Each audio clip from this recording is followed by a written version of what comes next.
Huttusen Laura tässä, terve! Tää on mun hakuvideo teidän NLP-koulutuksen vapaapaikkahakuun varten. Mä olin tehnyt pitkän hakemuksen sähköpostiin, mutta sitten päätinkin lähestyä tätä asiaa vähän toisella tavalla, niin tää on mun hakuvideo nyt.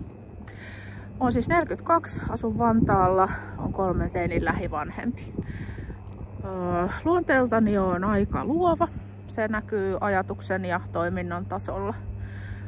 Ja sitten on aika semmonen rohkea. Uskallan tehdä niinku rohkeita ratkaisuja silloin kun pitää ja uskallan mennä rohkeasti niitä omia epävarmuuksianikin kohti. Ja tää video on siis osoitus siitä. Lisäksi ajattelen itseäni, maailmaa, kaikkea elämääni aika syvällisesti. Olen kiinnostunut siitä, miksi ihmiset toimii niin kuin toimii, miksi mä toimin sillä tavalla kuin toimin ja mitkä asiat näihin on vaikuttanut. Työskentelen tällä hetkellä lastensuojelun perhetyössä. Työvuosia on 20 nurkilla. Ja miksi mut pitäisi valita teille? No, mä en tässä nyt sydänverellä rupea kertomaan historiaani, mutta sen verran voisin sanoa, että mulla on elämässä sellaisia asioita, mitä mä en ole toivonut, mitkä on mun elämääni tulleet ja joihin mä hyvin rajallisesti pystyn vaikuttaa. Tästä syystä olisikin oman jaksamisen kannalta tosi tärkeää, että pystyisi vähän kehittämään niitä omia ajatuksia, että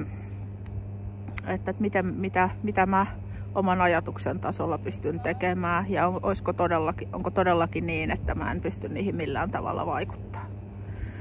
Toinen syy on se, että mulla on 20 vuotta työkokemusta lastensuojelusta ja mä huomaan, että en ole leipiintynyt, mutta olen vähän silleen uupunut myös siihen, että ihmisten vaikeat ja perheiden vaikeat tilanteet on sellaisia, missä mulla on rajallinen mahdollisuus niihin vaikuttaa ja niissä auttaa.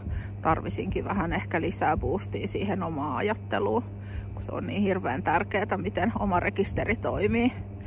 Niin siitä syystä. Mulla on siis työkaveri, joka on NLP-koulutettu ja on useamman vuoden käynyt NLP-koulutuksissa. Ja mä uskonkin, että jos mä pääsisin teidän vapaapaikalle opiskelemaan, niin mä saisin sieltä myös aika hyvää boostia, jos tulisi jotakin hankalia tilanteita tai asioita, mikä mua pohdituttaa. Plus sitten, että se mahdollistaisi varmasti ihan niin kuin suoraan, jos tulee jotakin semmoista menetelmää tai muuta, mitä mä ajattelisin, että asiakkaat siitä hyötyisi, niin saisin suoraan siihen asiakastyöhön vietyä.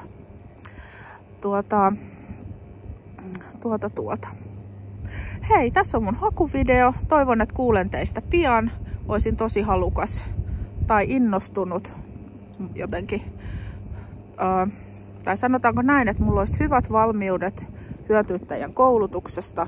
Teen osittaista työaikaa. Että aikaa on rohkea, eli uskallan heittäytyä erilaisiin juttuihin.